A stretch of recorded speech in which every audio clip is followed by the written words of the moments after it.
Hi, I'm Christy Scarrow, and in this interview series, I am talking to experts who help leaders to influence, gain commitment from their teams, and have an impact. And today I'm very excited to welcome Skye Barbour. And Skye is an international business coach, best-selling author, farmer's wife, and mom of 2 boys, as I am. And she fuses 15 years of corporate experience with leadership coaching and NLP practice. And she teaches entrepreneurs exactly how to scale their success whilst building their dream team with full freedom. Welcome, Skye. Thank you so much for having me, Christy. Glad you're here. So let's talk about this idea of full freedom. What does that really mean? Oh, okay. So I think freedom means different things to everybody, in that in the online world, we often see people on like beaches with laptops saying, they're making money from anywhere and it's so easy. To me, that's not my idea of freedom. That's my idea of hell, putting all the sand in my laptop keys. Ugh.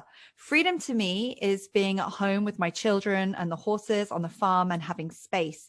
But what I love about the concept of full freedom is that it's the freedom, your time freedom of financial freedom, and freedom to choose. And that there's no judgment. Whatever your view of freedom is, that's great. But as long as it's what you want. Too often I see people getting drawn into their ideas of what their dream life would be, but actually they're living someone else's views and dreams, or just what we see on social media. And what I mean by full freedom is that you just give yourself full permission to create the life and business you want your way. Yeah, no, I think that's a really important distinction I hadn't thought about, right? Is you do think of this idea of freedom, even maybe meaning like I don't have to work. And I know for me, one of the things, I was only a stay-at-home mom for a short while. I really wanted to work. But I also wanted that flexibility and that freedom to go on the field trips with my children, or, be able to pick them up after school. So kind of like you, time with my children was a big part of my consideration for freedom. And as they're getting older, I'm sort of thinking, well, maybe my idea of freedom could be more sitting on that beach, but we'll see. So I think it probably. But you raise a great point, Chrissy, in the sense of like, is the freedom to work, and you know what? I have full respect for people who want to be stay-at-home moms, but that is my idea personally of hell. That's not freeing.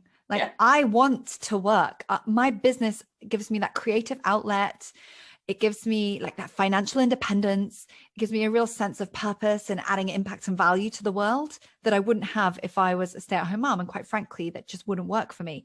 But full freedom is about saying, okay, well, how do I want to choose the bits I want to do? And there's always bits in business that we don't want to do. And if you have full freedom, you have the flexibility to be able to do the bits that you love and get rid of the rest. Yeah, no, I like that. You can really think about it as a different perspective. And it might also depend on what stage you are in your life. So tell me some ways in which people can achieve this freedom that, they're seeking. So, of course, it can come down to things like structure of business models.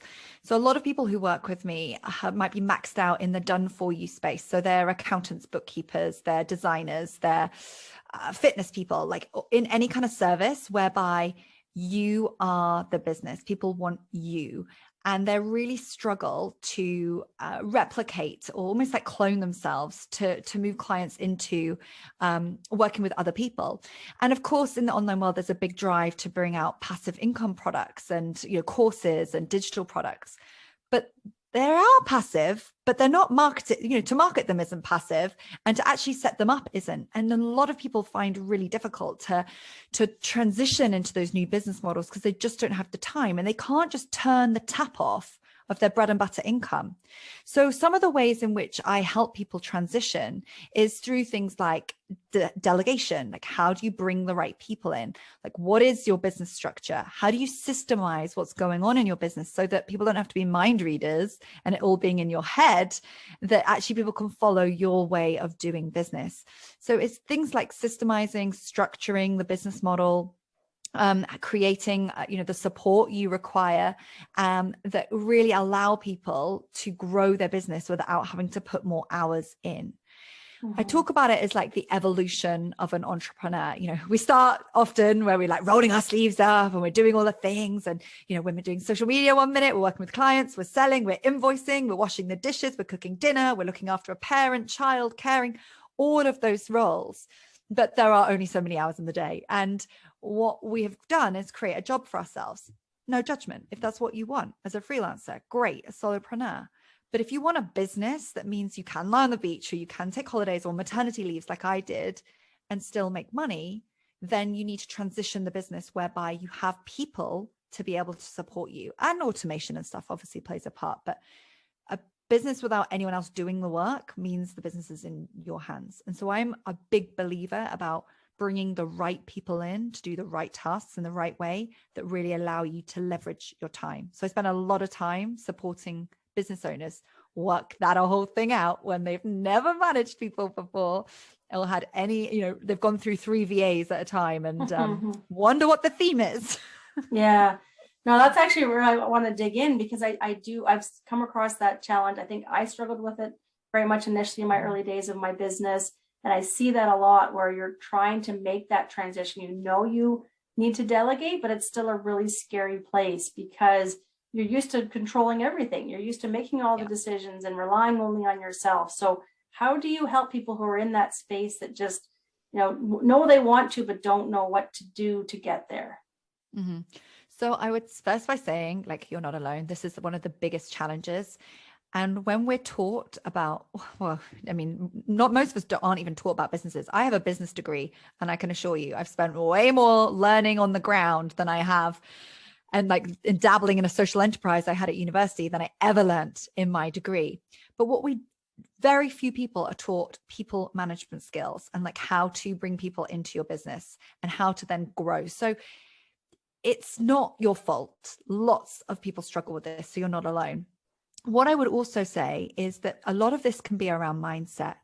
And I notice themes with clients whereby the same things were like getting them stuck. So you mentioned about control, like, oh my God, it's my baby. I don't want to let go. Like, or can I really ask someone to help me do my cleaning? Because like, shouldn't I have to do that?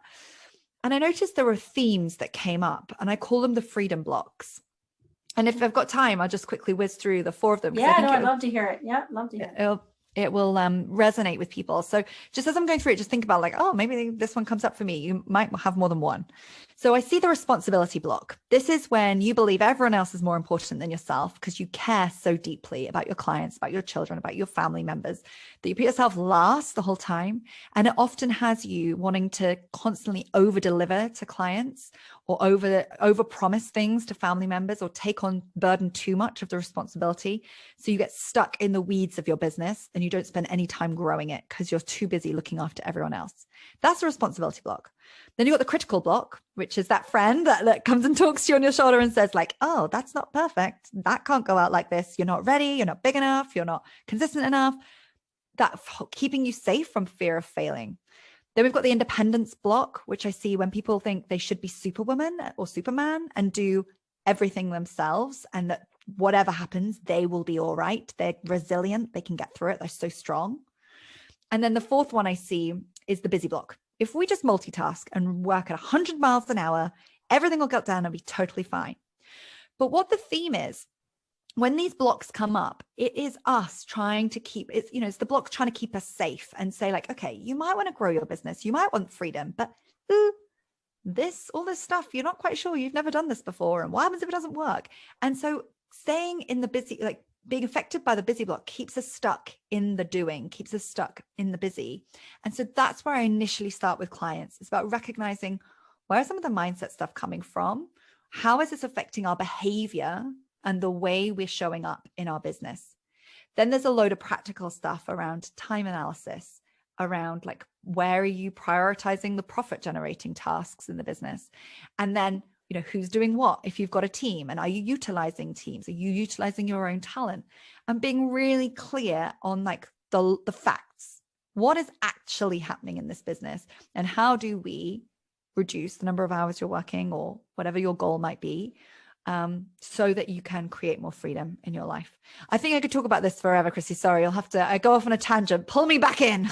No, that's really interesting. I like that balance of, because I like most things, it's a mix of mindset of recognizing what those voices are in your head.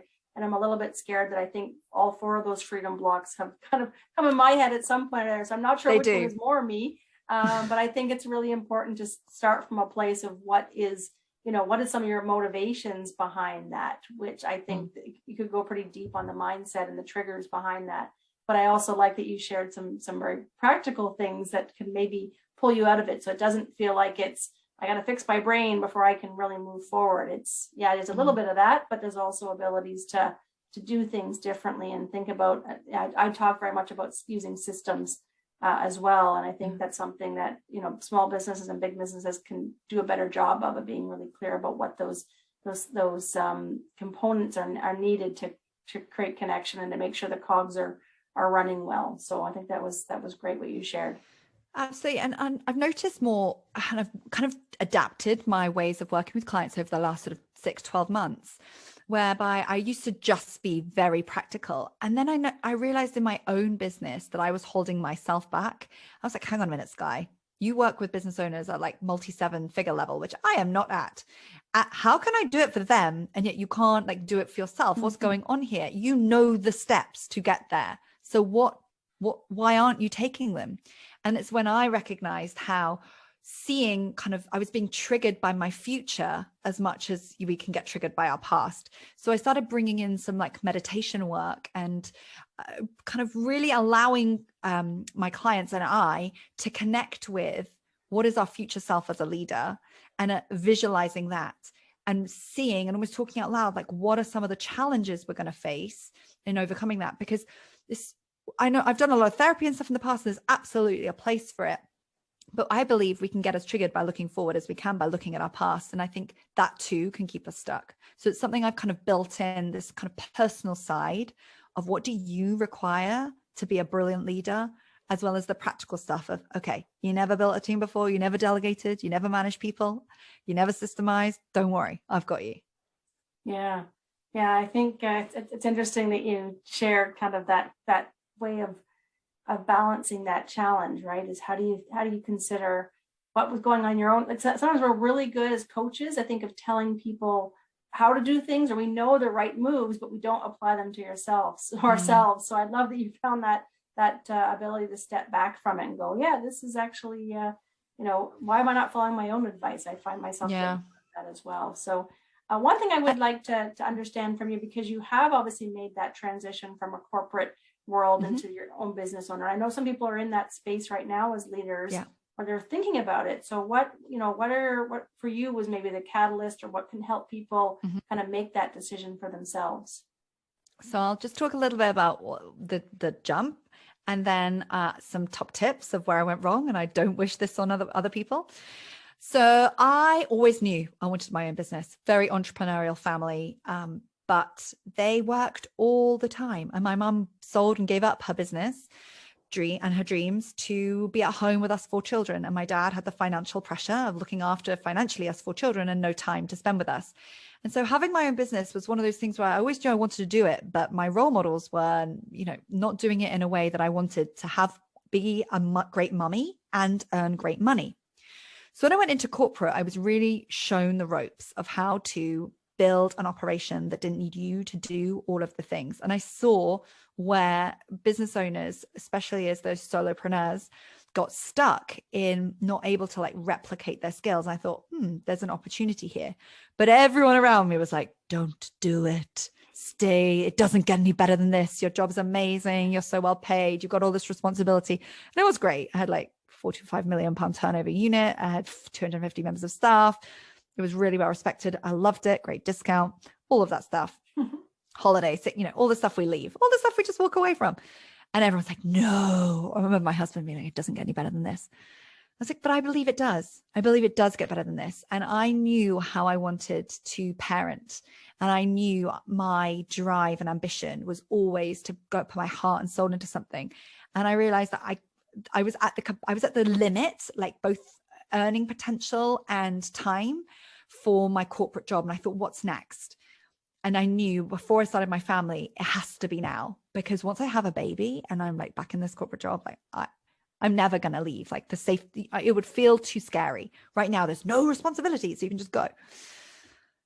Well, I'd been thinking that for 3 years. So that's my first piece of advice. Like, don't let the critical block put you off. I thought of like every idea under the sun and couldn't think of the idea. I was so worried about what everyone else thought that I didn't do what I wanted. I was too busy listening to the imposter syndrome rather than actually backing myself. So it took me a good 3 years, really, from going, I've got this inkling, to going. But the main catalyst was, yes, wanting a family, but also having a moment in corporate where I hit burnout. I was in hospital for 3 days having emergency MRI scans and realizing, gosh, I'm putting my heart and soul into this and it's not even mine. It's not even mine. Like, I'm willing to hospitalize myself and give up my life for this business. Just imagine what I might be able to do if I did half of this my own business. So that was when the kind of the seeds started turning. All of a sudden I went from loving, like 10 years of loving, 9 years of loving my job, and 1 year of like almost dreading it, hating it, like having anxiety. And I thought that my health comes first. So I turned it around in the business, in the corporate, worked out I could make money by experimenting with a few things, which is another tip. And then I left, put in the notice, and fell pregnant that very first weekend. Oh, wow. A new journey begins in 2 ways. Yeah. Wow. Yeah, definitely did. I wasn't expected it to happen quite so soon, but you know, it's all fine now.